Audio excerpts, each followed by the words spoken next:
Hello friends, मी Vishakha global online मराठीमध्ये आपल्या सर्वांचं स्वागत आहे.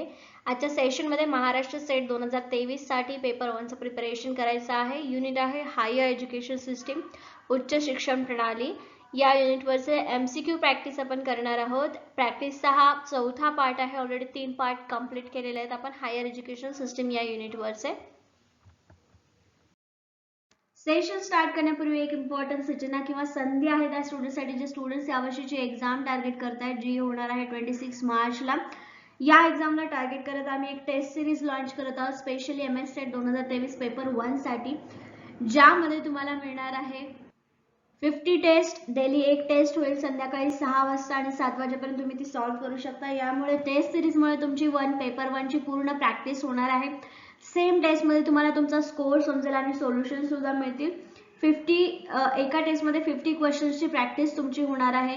या टेस्ट सिरीजची फीस आहे 1000 रुपीज आणि जॉईन केल्यानंतर तुम्हाला लगेचच त्या ग्रुपमध्ये ऍड करून आपली टेस्ट सिरीजची प्रोसेस स्टार्ट केली जाईल. जॉईन होण्यासाठी इकडे दिलेल्या व्हॉट्सअप नंबरवरती मेसेज करा किंवा प्ले स्टोरवरून ग्लोबल ऑनलाईन नावाचं ऍप डाउनलोड करा. पेपर 1 सोबतच पेपर 2 साठी नोट्स आणि MCQs देखील अवेलेबल आहेत. इकडे सब्जेक्टची लिस्ट दिलेली आहे.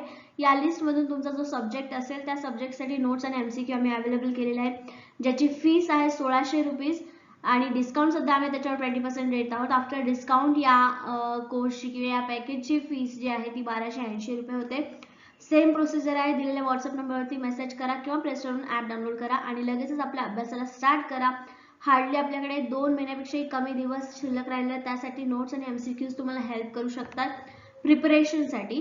सो लवकरच आपला पॅकेज जो आहे तो परचेस करणं आपल्या स्टडीला लागा. बघूया प्रश्न. How many enrolments in higher education does the knowledge commission accept by 2015? ज्ञान आयोगाला 2015 पर्यंत उच्च शिक्षणातील किती नोंदणी अपेक्षित आहेत? उच्च शिक्षणामध्ये किती लोकांनी नोंदणी केलेली आवश्यक आहे किंवा एक्सपेक्टेड आहे हे सांगायचं आहे. ऑप्शन्स आहेत 25%, 15%, 50% आणि 35%. 25%, 15%, 50% आणि 35%. याचं करेक्ट आन्सर आहे ऑप्शन 2, 15%. टोटल जे पॉप्युलेशन आहे त्याच्यापैकी 15% लोकसंख्या किंवा 15% लोकांनी ज्ञान आयोगाला एक्सपेक्टेड आहे की त्यांनी उच्च शिक्षणामध्ये रजिस्टर व्हावं किंवा त्यांचं नाव असावं, त्यांनी उच्च शिक्षणामध्ये यावं. ठीक आहे, एक्सपेक्टेड आहे. पुढचा प्रश्न आहे, who among the following recommended the establishment of national commission for higher education and research? राष्ट्रीय उच्च शिक्षण व संशोधन आयोगाच्या स्थापनेची शिफारस खालीलपैकी कोणी केली? कुठला? राष्ट्रीय उच्च शिक्षण व संशोधन आयोग. Options are knowledge commission, Yashpal commission, Kothari commission, Radhakrishna commission. ज्ञान आयोग, यशपाल समिती, कोठारी आयोग आणि राधाकृष्णन आयोग. सो याचं करेक्ट आन्सर आहे ऑप्शन सेकंड, यशपाल कमिटी. ठीक आहे, आता हे कमिटीने कुठल्या कमिटीने काय काम केलं हे सुद्धा तुम्हाला प्रॅक्टिस क्वेश्चन्स मधून लक्षात राहील. So national commission for higher education and research साठी यशपाल समितीने काम केलेलं आहे. ठीक आहे, म्हणून ऑप्शन 2 इथे करेक्ट आहे. ओके, नेक्स्ट क्वेश्चन आहे, in which of the following year Yashpal committee was appointed to review higher education? उच्च शिक्षणाचा फेर आढावा घेण्यासाठी यशपाल समिती खालीलपैकी कोणत्या वर्षी नेमण्यात आली? Options are 2005, 2007, 2008, 2010. ठीक आहे, 2005, 2007, 2008 आणि 2010 यापैकी कोणत्या वर्षी ही समिती नेमण्यात आली? कोणती? उच्च शिक्षणाचा फेर आढावा घेण्यासाठी यशपाल समिती. करेक्ट आन्सर आहे ऑप्शन 2, 2007, 2007. लक्षात राहील ही कमिटी. यशपाल समिती लास्ट क्वेश्चनचं पण आन्सर होतं की त्यांनी उच्च शिक्षण रिसर्च साठी प्रोत्साहन दिलं किंवा त्यांनी या समितीचे रिकमेंडेशन होते. कोणते? यशपाल कमिटीचे रिकमेंडेशन होते. आणि ही कमिटी कधी स्थापन झाली होती, कधी अपॉइंट केली होती? तर 2007 मध्ये. ओके, नेक्स्ट क्वेश्चन आहे, free and compulsory education has been made a fundamental right for children aged to 6 to 14 under which the constitutional amendment? कितव्या घटना दुरुस्ती अन्वये मोफत व सक्तीचे शिक्षण 6 ते 14 वर्ष वयोगटातील मुलांसाठी मूलभूत हक्क ठरला आहे? Options are 82 Constitutional Amendment 2002, pursuant to the 83rd Amendment of the Constitution 2003, 99th Amendment of the Constitution 2003, 92nd Amendment to the Constitution 2003, 86व्या घटना दुरुस्ती 2002, त्याच्यानंतर 89 घटना दुरुस्ती 2003, 89वी घटना दुरुस्ती 2003 आणि 92वी घटना दुरुस्ती 2003 यापैकी कोणती घटना दुरुस्तीने शिक्षणाचा प्राथमिक शिक्षण सक्तीचा आणि मूलभूत हक्क ठरवलेला आहे? सो याचं करेक्ट आन्सर आहे option first 82nd constitutional amendment 2002. 86 86 okay 2002. पुढचा क्वेश्चन आहे in India primary education was first made compulsory and free in Baroda institution 1893 by. भारतात सर्वप्रथम बडोदा संस्थानात 1893 मध्ये प्राथमिक शिक्षण सक्तीचे व मोफत डॅश डॅश यांनी केलं. कोणी केलेलं आहे? ऑप्शन्स आर उदयसिंग गायकवाड, राजश्री शाहू महाराज, सयाजीराव गायकवाड आणि शिंदे गव्हर्नमेंट. ठीक आहे, शिंदे सरकार. सो याचं करेक्ट आन्सर आहे ऑप्शन 3 याचं करेक्ट आन्सर आहे सयाजीराव गायकवाड. काय होतं प्राथमिक सर्वप्रथम बडोदा संस्थानात 1993 मध्ये यांनी शिक्षण प्राथमिक शिक्षण सक्तीचं केलं आणि मोफत केलेलं आहे. पुढचा प्रश्न आहे who is known as a pioneer of woman education. स्त्री शिक्षणाचे आद्यजनक म्हणून कोणाला ओळखले जाते? Options are Mahatma Jyotiba Phule, justice Ranade, न्यायमूर्ती रानडे, महर्षी कर्वे, कर्मवीर भाऊराव पाटील. महात्मा ज्योतिबा फुले, न्यायमूर्ती रानडे, महर्षी कर्वे, कर्मवीर भाऊराव पाटील. ठीक आहे, या सगळ्यांनी स्त्री शिक्षणामध्ये आपले योगदान दिलेलं आहे. पण आद्यजनक कोणाला म्हणून ओळखलं जातं? याचं करेक्ट आन्सर आहे ऑप्शन फर्स्ट महात्मा ज्योतिबा फुले. का? कारण यांनी स्त्री शिक्षणासाठी पहिली मुलींची शाळा चालू केली होती, राईट, म्हणून ह्यांना आद्यजनक म्हणून ओळखले जाते. बाकी सगळ्यांनी देखील स्त्री शिक्षणामध्ये आपला वाटा दाखवलेला आहे, पण याच्यामध्ये first Jyotiba Phule correct answer आहे. ओके, पुढचा प्रश्न आहे what is the best way for the teacher to inculcate morals in the students. नैतिकता विद्यार्थ्यात रुजवण्यासाठी शिक्षकाने कोणत्या सर्वोत्तम मार्गाची निवड करावी? Options are intimidation and oppression of the students, opportunity for the students to discuss and express their thoughts, asking the students to imitate himself, telling stories of great men to the students. ठीक आहे, विद्यार्थ्यांवर धाक व दडपशाही करून विद्यार्थ्यांना चर्चा व विचार अभिव्यक्तीची संधी, विद्यार्थ्याला स्वतःचे अनुकरण करण्यास सांगणे, विद्यार्थ्यांना महापुरुषांच्या गोष्टी सांगणे. यापैकी कुठलं करेक्ट आन्सर असू शकतं? त्याचं करेक्ट आन्सर आहे option 2 opportunity for the students to discuss and express their thoughts. विद्यार्थ्यांना चर्चा आणि विचार अभिव्यक्तीची संधी दिल्यामुळे त्यांच्यामध्ये नैतिकता रुजवू शकतो, राईट.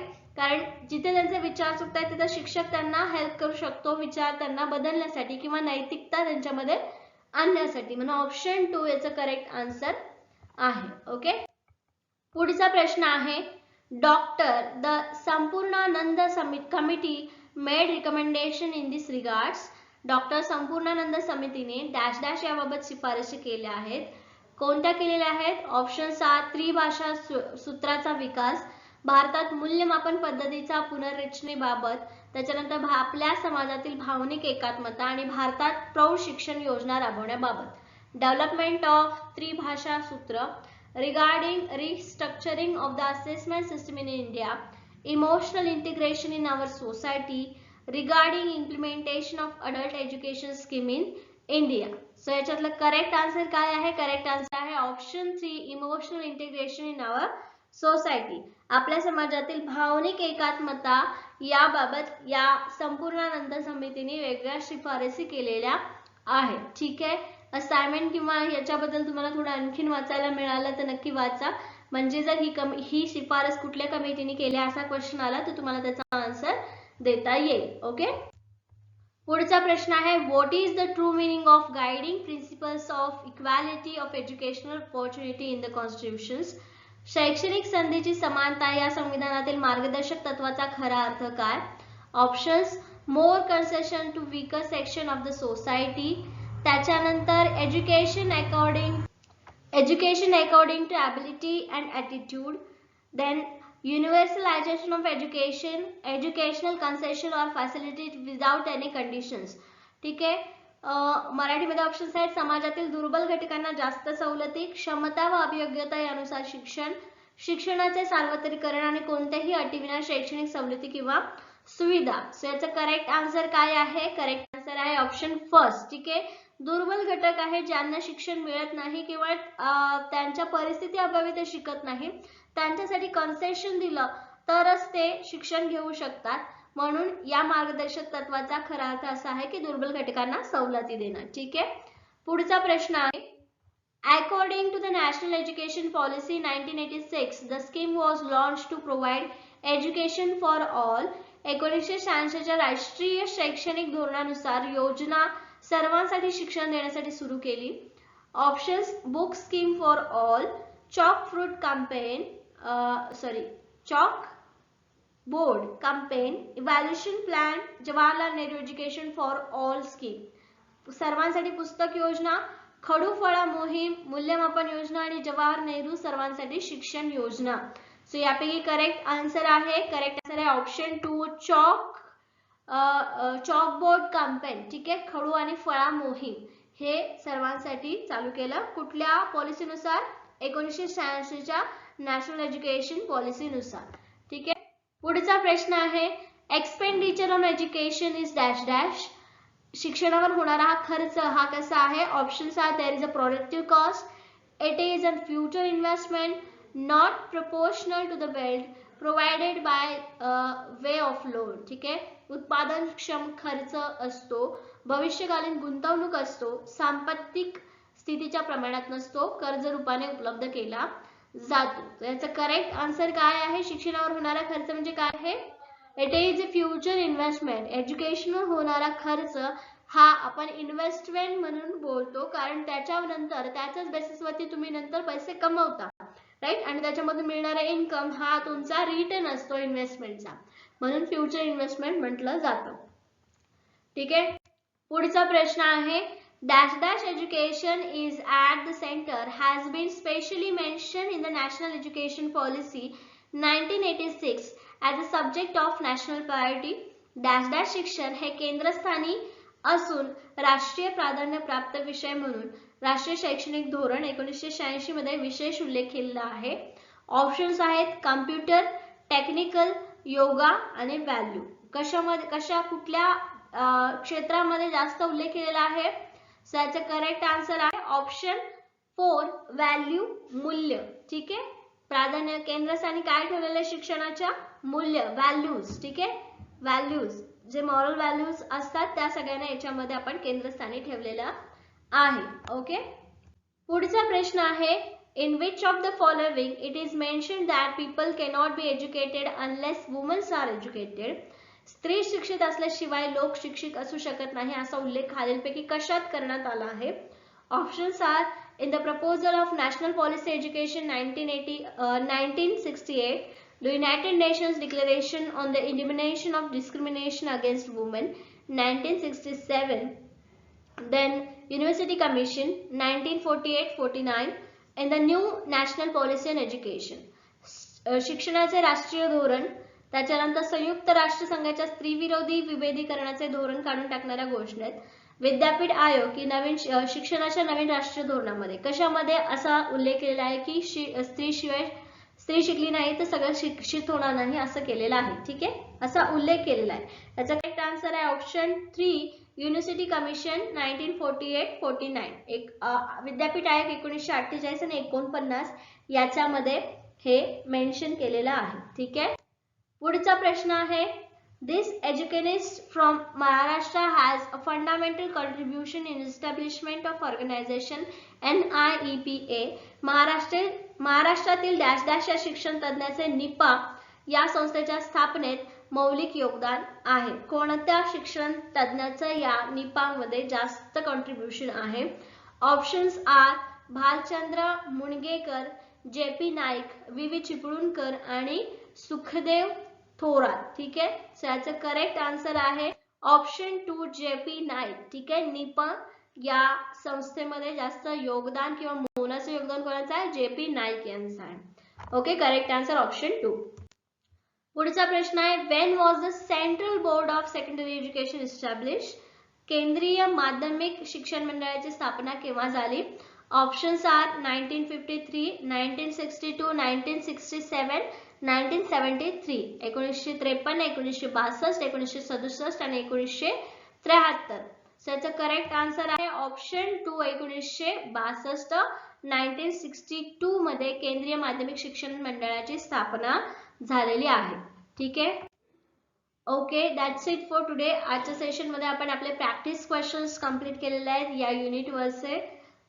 उद्याच्या सेशन मध्ये आणखीन काही प्रॅक्टिस एमसीक्यूज बघूया. Thank you for today's session. Have a nice day.